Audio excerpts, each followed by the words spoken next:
Hi, everyone. Welcome to 50 Now What? I'm your host, Alicia Sutton. Sometimes people walk into our lives and we can immediately see the light that shines from them and how they share so willingly with other people. From my first moment of meeting today's guest, Dionne Phillips, I knew I needed to have her on because she is literally shining a light wherever she goes. Dionne is the owner of Lash's Lash and Wellness Spa in Beverly Hills, California, and shares her journey from doing her own lashes in her kitchen in New York City to opening her own luxury space and becoming an artist to the stars. Dionne is on an incredible healing journey, and she gifts us with so many gems on how to stay positive, upright, and moving forward while going through seemingly insurmountable odds. Let's jump right in. Hi, Dionne. How are you, Alicia? How are you? I am so great and so glad to have you here. And I have to lead in to the show with basically how synchronicity plays such a big part in my life. And it's been a big word we've been using here on the podcast of 50 Now What? And, you know, that thing of knowing you're where you are and you're meant to be where you are in the moment. Yes. And that was one of the things when you and I first met. I know it's been a little over a year ago now, if I'm correct. And Yes. You were one of those people. It was like, I came in for a service and I left out. It was like we were having a conversation, like we picked up on a conversation we'd already been having.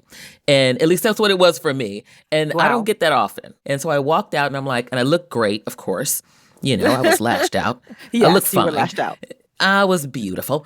And I was like, wow, that was really interesting. And so aside of just, you know, high quality service, I knew I was dealing with a high quality and beautiful person. And so that's one of the reasons why I said once the show really came into fruition, I needed to have you here. So thank you so much. Aww. And I just really want my listeners to learn more about you. So let's start it out. Tell us about your journey to being Lash's entrepreneur and all the wonderful things that you are. Well, Alicia, thank you so much. I have to, preface that first. Thank you for having me here. Thank you for asking me to be a part of what we talked about that you wanted to do. And now we're here. We're here. And I love seeing the transformation and how you led up to this point. You talked about it and I see it now and I seen it then. And I just want to say that first, like definitely I believed in what you were saying and to see it now is great. Thank you so much. We did talk about this. This was one of the things we were talking about. We did. And I love that. I love that you pressed forward and you moved forward and you really found the people and all the tools that you needed to build this. So that's like amazing because people just talk about things and a lot of people, not everyone, but a lot of people just talk about it, especially these days of being in a place of everybody wants to have their own business and do their own thing post-COVID, and you really did it. So I want to preface that. Oh, thank you. That means a lot. That means a lot. Thank you. Yes. So I guess starting out with Lashes and Dionne. Well, Dionne, I'm Dionne. Thank you, Ophelia Moore Banks, my mother, for having me. All right, Mama. Yes, Mama. Yes, Mama. Yeah, I started off as a young girl, seeing models such as Naomi Campbell, which is a client now, and seeing those supermodels back in the day in magazines, and I wanted to be this model. I loved fashion from the start. I used to make my clothes in high school, and if it wasn't in vogue, you wasn't in fashion, I used to say. All right. But I started off as a young model and kind of transitioned to booking a job out of New York City. I'm trying to go back to those memories without saying a whole lot. Right.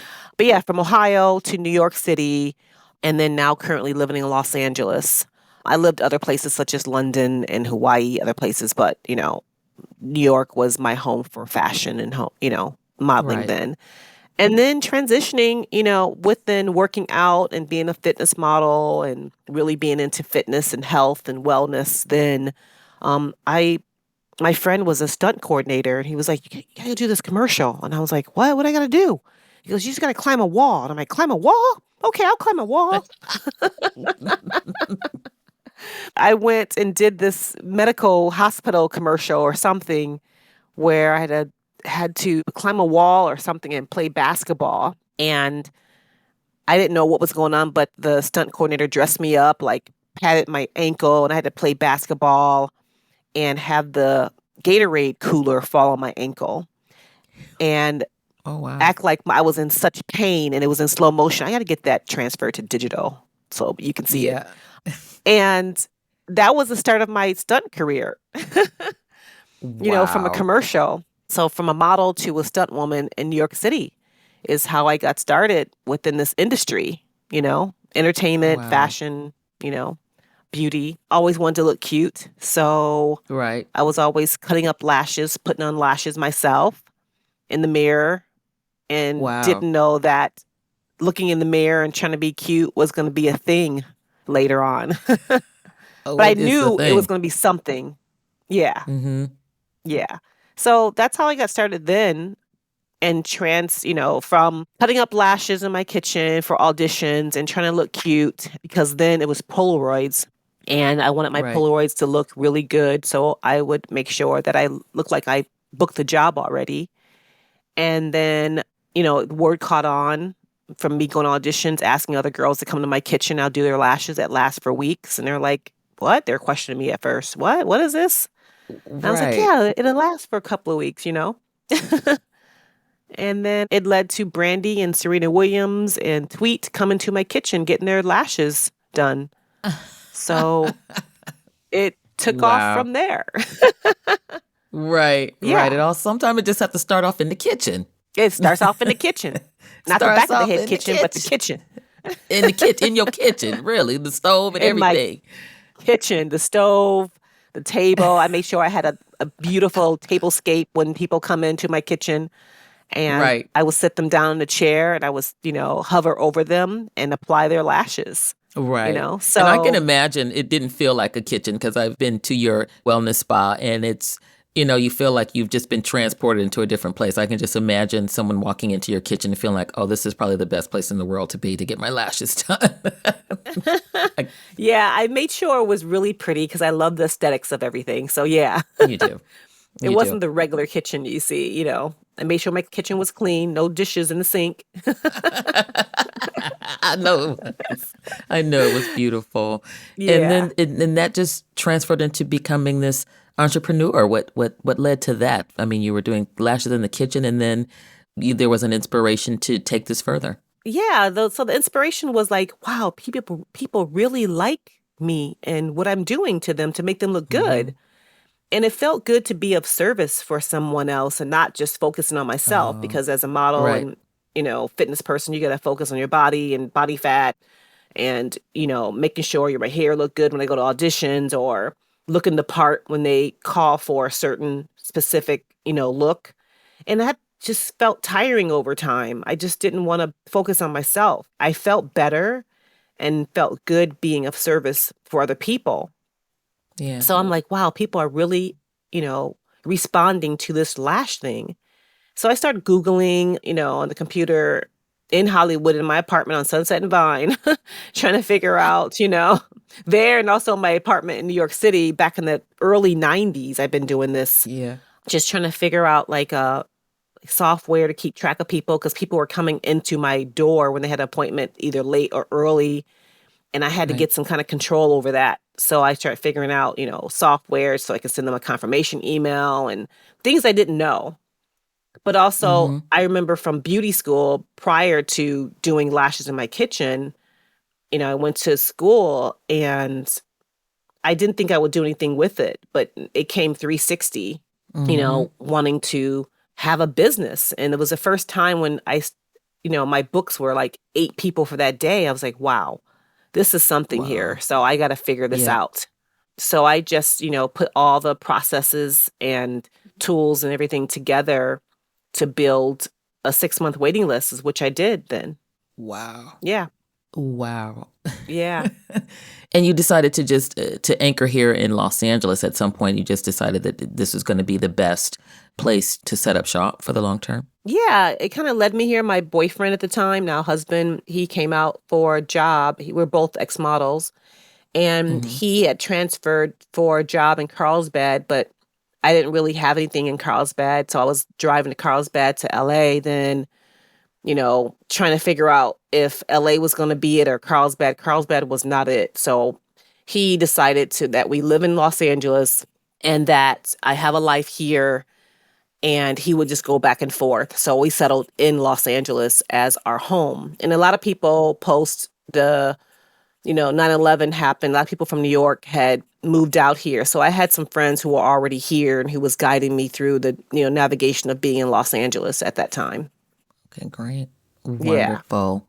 Right. And everything just seemed to just evolve. I mean, your life seemed to evolve and it was going in a different direction. And then there were some other challenges that came into your life that you ended up having to navigate with your cancer diagnosis that you've been very open about and a leader in showing women how to take care of themselves during that. Do you want to talk a little bit about how you've navigated, I call it that life challenge, because it's definitely something that you've been working through and succeeding at? Yeah, it's definitely a life challenge. Who knew that through my fitness, I thought I was always going to be healthy and wealthy and all the things that comes with, being a model and, however, later, as you get older, your body just starts changing. And Yeah. when I was diagnosed, I was actually in CB2 shopping for my new spa that I just acquired. When I met you, I'm not sure if I was in a salon suite at the time. We're still in the suites, I Then think. I was in the suite, right? Yeah. So I was Yeah. always dreaming of having an expanded spa, Lash spa. And I was shopping for some furniture prior. They were in build out at the time. And I was going to my regular doctor's appointments and had my traditional mammogram. And my doctor called me while I was shopping. And I was like, wow, let me pick this up, and she was like, you have probable breast cancer. Now, Oh, probable wow. breast cancer, what does that mean? And I'm kind of Mm, shopping around looking and didn't want to like scream inside the store, but was in shock when she said that, but wasn't mm-hmm. really grasping the information she was giving me. So I was a little bit confused. Right. And I was like, well, what does that mean? She goes, it's probable. So she kept talking long winded, and I would hear her, but I wasn't listening to her. Like I didn't Right. hear her. Right. Just remember like gibberish. I don't remember the exact word. I just remember that one. And then I'm like, you know what? In this moment when I'm done talking to her, I wanted to get off the phone with her. And I was like, I'm gonna get another opinion. So I went my second time. I'm like, I want the new, whatever the new technology is. I want that, whatever that is. And I thought I did that Mm-hmm. with her. It was a 3D ultrasound as well. So I went and got another 3D ultrasound mammogram. And the tech said, it's probably just calcium. I'm like, yeah, it's probably just calcium. Well, when I went to the second opinion, the doctor, one of my clients who I previously worked with, she had breast cancer. And I worked with breast cancer survivors for a day of beauty for Tower Oncology prior to my diagnosis. Right. And she had came in to get her lashes done that day. She's like, call my doctor. So I called her doctor right away that day. Later on, I went to a doctor's appointment. She did a biopsy and she did a 3D ultrasound right then and there, Dr. Christy Funk. And she knew right away, even before putting that wand on me, that it was breast cancer. Then Mm, I was stunned because she explained to me, right. I was like, where? Show me on the screen. How do you know? Like, I wanted to know what it looked like. How does she, come to this conclusion that it was breast cancer? And she showed me on the Right. screen. And that's how I found out that I had breast cancer. And later on that day, then I started kind of crying, like, wow, God, this is how you're going to have me go out like this? This is all I knew. This is the Mm, information you get. So you automatically think you're going to die when you have cancer. But right. now knowing, looking back, cancer doesn't equal death. No, it doesn't. No, it doesn't. And I made sure that at that point, that's when my mind, body, and spirit changed at that time. Mm, yeah. Yeah. So I just forged on, made sure my thought process, my vibrations, if anyone believes in vibrations and Right. keeping a high altitude within yourself is what I did. I thought of seeing myself healed every single day. I would say it in Mm-hmm. my words. I would act as if I was already healed, go to my doctor's appointment, still be that entrepreneur, still show up for people. I still did Right. everything. It wasn't perfect. There's days I did cry and had to get back up, listen to some music again to get it back up again. But I'm a You stayed thriver, I focused. call it. I stayed The focused. Yeah, thriver. You are a thriver. thriver. And people pick up on that energy. And I think that you talk about energy and frequency and raising that. And it, like you said, you had the days when you were crying and things like that. And raising your energy and your frequency and your focus doesn't necessarily mean that you're not going to have a day where you're going to be sad. It's not every day No, needs to be happy. It's just every day needs to be, like you said, is an intention. You're working in an intentional space yeah, of your own healing. it was definitely And intentional. people pick up on those energies. Yeah, Yeah, they you do. And I do. and I made sure when I did announce it, and I guess we announce it now on social media because that's how we're communicating these days. I Yeah, just told people right away, if you hear about that I've had breast cancer or you find out, just please, please, I don't want to be around anybody like, "Oh, I'm sorry," and their whole attitude changes and that vibration right, changes. And if it does, I'm going to counteract that. I'm great. I am healed in Jesus' name. right, I'm a spiritual being. right. I'm just going to do what I can to keep me focused. It's usually when people are feeling sad, is to make them feel better. So I made sure Mm, that I was, moving into intention as we are talking about now, intentional about right. everything, every moment. It didn't feel good at times, but I did what I could. And in the meantime, and this is me watching you, you continue to go from the sweet. You didn't change your vision in your life. Like I said, I think when we met, we were both in a transformative space. I had just retired and talking about the podcast, and you were talking about your healing journey and your wellness spa. And here we are full circle. And it Mm, speaks so much, and that's why it was so important for me to have you on the show, is mm. that it speaks so much to women in this stage of our life to make sure that it's it's not over. There's so much more you can do, and Oh it's my all gosh. about where you're putting your intention, your energy, and your focus. And you did open up a wellness spa, and I was so honored to be at your grand opening. It's a beautiful space. Yes. And in that space, I think also you bring that energy with you, and and people feel it in and around you. If they're open to it, they can feel it in and around you. Do you think that too in your healing journey? Was there any other things that you took into account into what you would change, or was it just an elevation of who you already were? Were there any other major changes that you made? Yeah, there was parts of it that I definitely definitely changed. And some parts that it was already there for me. I just didn't, Mm, revisit. I had to revisit that area of myself. I guess mm. especially with clean eating again. Um, Yeah. the plant-based, I went plant-based throughout this time. I spoke to this old trainer that used to train at the gym here in Los Angeles, also in New York. And my trainer's like, Dionne, you gotta talk to Will. You gotta talk to Will. And I'm like, who's Will? So Will used to be a trainer when I was there. I would see him frequently, but never really communicated with him or talked to Mm. him. He would train celebrities at Crunch Gym. It was a Crunch Gym like on Sunset Boulevard back in the day where all the models, actors, everybody used to be like the go-to place Yeah. for working out. And I spoke to Will. Will became my cancer coach, I would say. Cancer coach. He had stage Wow. 4 terminal prostate cancer. Terminal. Mm. And he went plant-based right away. He learned, he's very long-winded when you talk to him, but he understands the science with the food and your body. And he got certified or a license in nutrition and all these things he did. So talking to him helped me. He didn't ask for any money. He just wanted to help me because I was a friend of Tyreek who used to train me in New York and also in Hmm. Los Angeles. I want to listen to people who actually done it. And I think that's where it changed. So I did change my diet. I went even inward, more inward in my thinking and my mindset. And that helped me through this journey. Even though you're sad and you have people around you who feeling sad, thank God my doctors, when I went to doctors, they were, maybe it's a thing, maybe they're desensitized, but they were just always upbeat.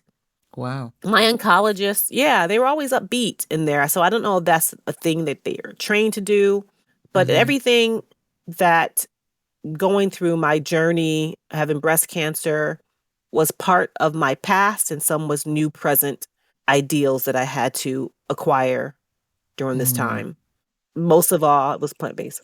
One of the other things, and I love that you mentioned about your doctors, and that was going to be another thing I wanted to ask you about was navigating the healthcare system. I mean, Mm. it can be a lot, and you somehow were able to. I don't know if you had the conscious of mind to do it or just had some experience in it. How were you able to navigate the healthcare system when you are, in a space where you're trying to get healed and you're also trying to get better? How was that Hmm. process for you? That process was daunting, to be honest with you, with the whole healthcare system. However, thank God this brown girl who started doing lashes for all these different people from all Mm-hmm. walks of the world and who came to me and trusted me during this time. And one of many males that I have to get eyelashes, Mm-hmm. very fashionable when he walked through the door, tall, knowledgeable. We used to talk about all sorts of things. And I have clients, from all different occupations. And this male who come, he would mostly sleep, and when we do talk, I really loved listening to him. Like his knowledge was just wild to me. Didn't realize that he's one of the top oncologists in the world, one of them. He built his own center, a cancer and research center in West Los Angeles. And I didn't Okay. know any of this. I knew a little bit, but I didn't know any of this until I got deeper. And then when I was diagnosed, I'm like, wait a minute. You don't know who to call, what to do first. Thank God I have my Mm-hmm. cancer clients who kind of told me a little bit what to do and all the doctors I need. You need at least 5 or 6 doctors. You need your oncologist who will derive your plan. You need your oncologist surgeon. You need your reconstructive oncology plastic surgeon. And you need, your glucose, all those different doctors. So the main one is Yeah. oncologist. And my client, out of all this time, became my oncologist. Dr. Perel, Wow. he's always been there. So we talk about, I can never say this word, synchronicity. You said Synchronicity. earlier. Yeah. Yes, I can never get that word right. I know what it is, but yeah. It came full circle that he was going to help save my life. And Mm, my client became my oncologist, which is amazing.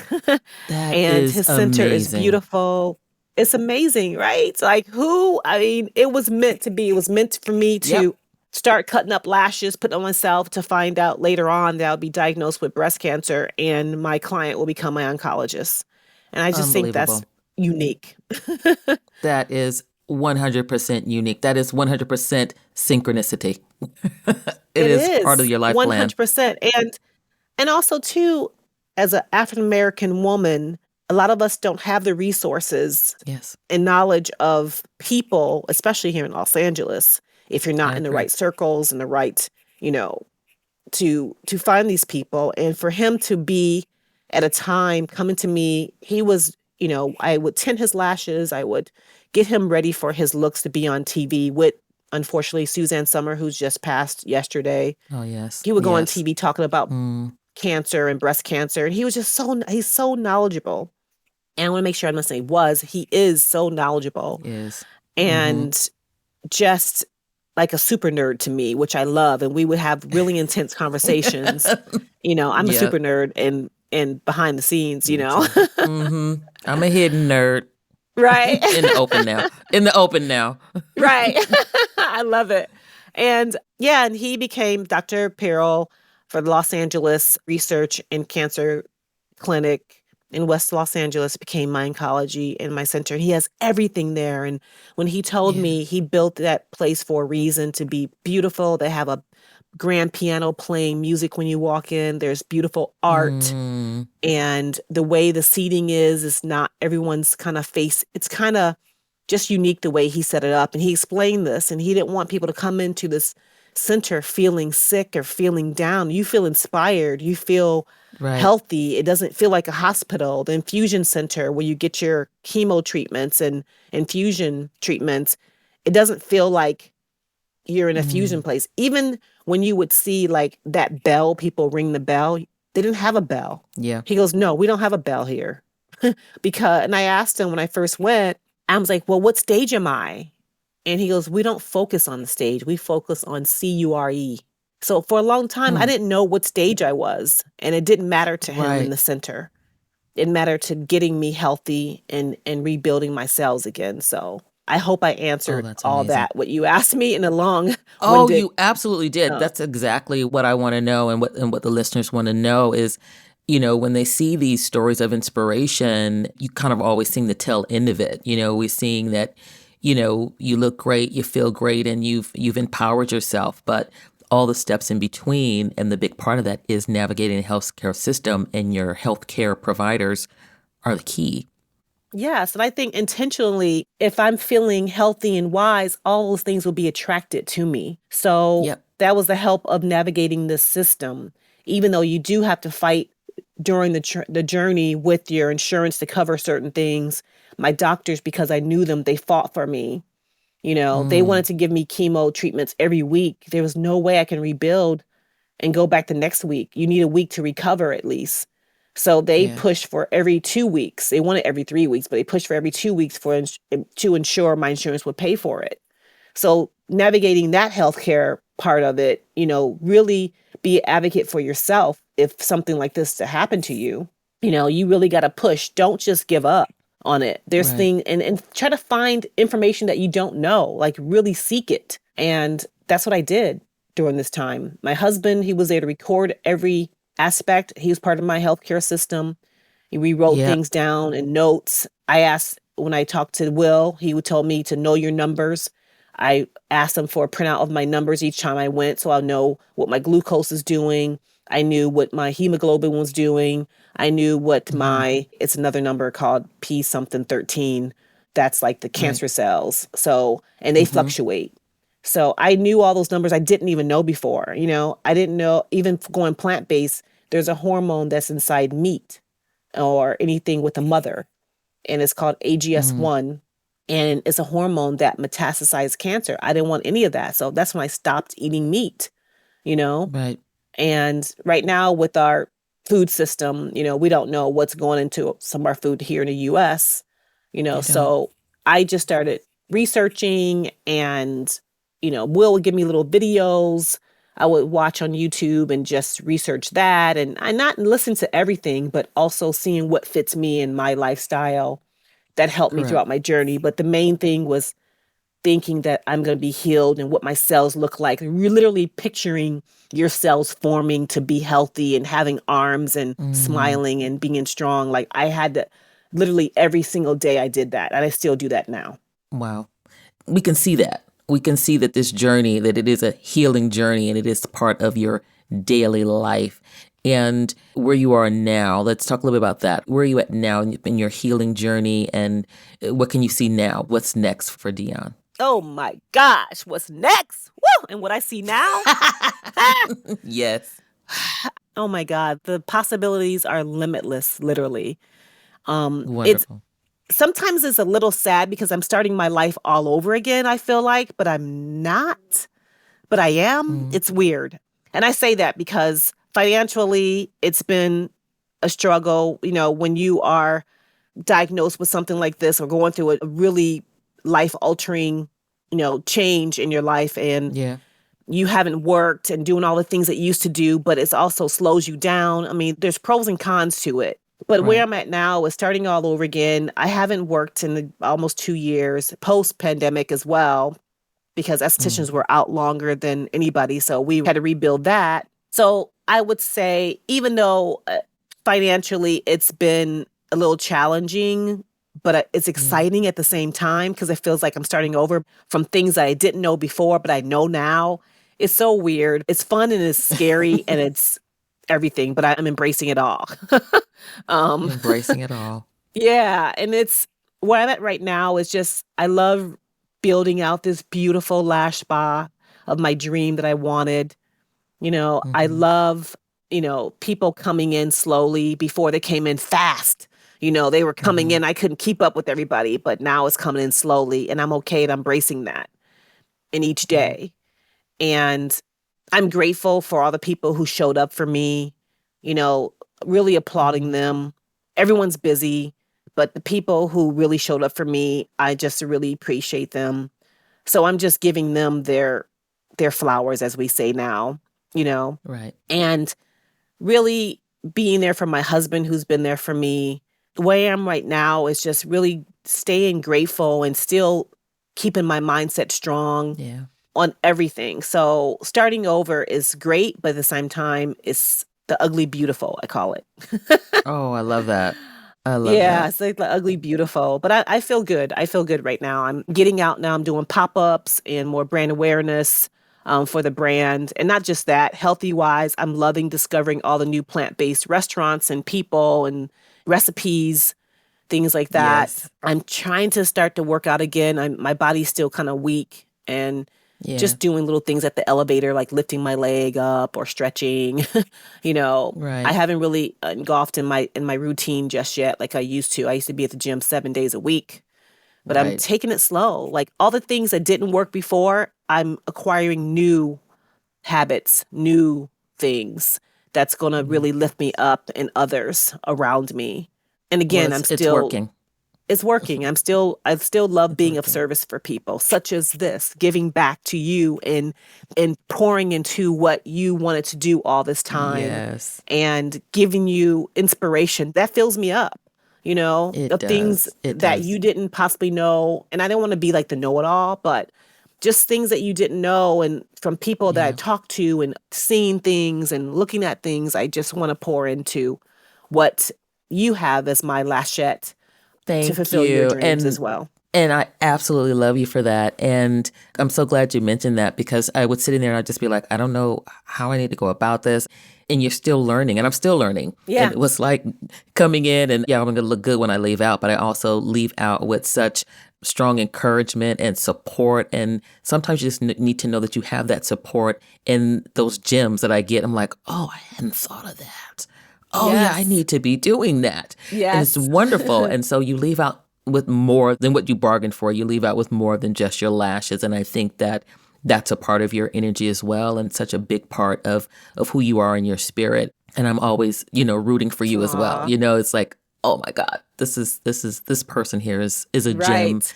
And I'm so happy that you took the time. I know you're very busy with so much going on. I'm so grateful that you were able to be here with us today. Or are there any other words of wisdom that you'd like to share with the listeners of 50 Now What? I say the word of wisdom I would love to share with everyone is just keep going no matter what.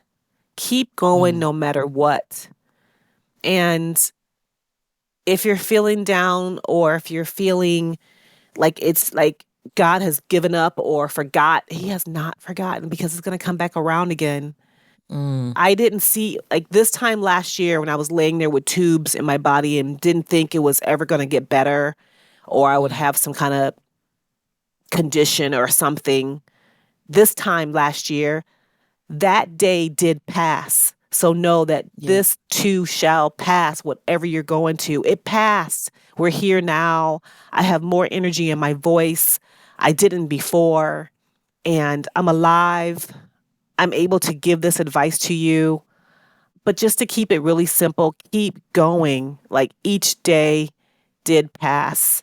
With all the tragedy, with all what's going on in your life, in the world, and I say that tragedy in a world of things, Yeah. it's still a beautiful place to be while we're here. So that's my words of wisdom. I love that. I'm going to let that drop right there. I don't have anything else to add except, where can my listeners find you, your website, and where do you want them to go? I would say where people can find me on all social platforms at DLashes, on Instagram at DLashes, that's DLASHES. You can also find me in my craziness on TikTok and on Snapchat, on my daily life, what I'm doing. I always give you some gems of whose house I'm going to, or to lash them out, or what restaurant I'm eating at, or what recipe I found. My website is dlashes.com, DLASHES.com. And also, most importantly, the new DLashes Lash and Wellness Spa in Beverly Hills. And that's at 6404 Wilshire. So come stop by, lash out, and just leave without being at another lash place. That's all I got to say. Beautiful. Thank you so much for being with us, Dionne. And I'll see you soon. Thank you. Thank you for having me. Lash out. Thank you for listening to 50 Now What? A very special thank you to Dionne. Be sure to find her on Instagram and TikTok at DLashes or in her Beverly Hills salon, DLashes, to receive a luxury lash experience. Make sure to follow us, rate, and share the show. Make sure to follow me on Instagram for continuous updates at 50 Now What Podcast. That's 50 Now What Podcast. This podcast was produced by Rainbow Creative with Matthew Jones as senior producer, Stephen Selnick as producer, and Rob Johnson as editor and audio engineer. I love working with this team. To learn more about making a podcast for you or your business, visit them at rainbowcreative.co.